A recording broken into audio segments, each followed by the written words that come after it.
সাগর ভাই, সাগর ভাই, লা ইলাহা ইল্লাল্লাহ সুবহানাল্লাহ।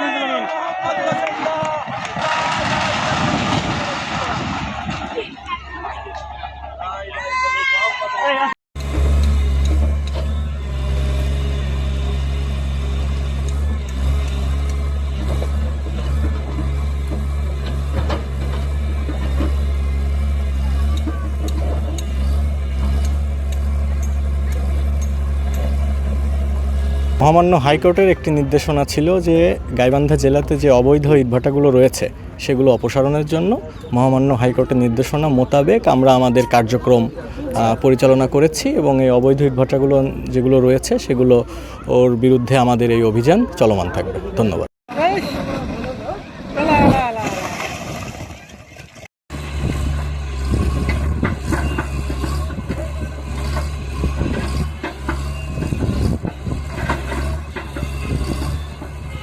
আমাদের পরিবেশ অধিদপ্তর আর গাইবান্ধা জেলা প্রশাসনের তথ্য মতে গাইবান্ধায় নিবন্ধিত ইটভাটা শুধুমাত্র 16টি, আর এখন পর্যন্ত গাইবান্ধায় অবৈধ ইটভাটা 109টি পাওয়া গেছে। তো হাইকোর্টের রিট পিটিশনে যতগুলো অবৈধ ইটভাটা আছে সবার বিরুদ্ধে ব্যবস্থা নেওয়ার জন্য আদেশ দেওয়া হয়েছে। এখন ইনশাল্লাহ দেখা যাক, সবগুলোর বিরুদ্ধে ব্যবস্থা নিতে আমরা আশাবাদী।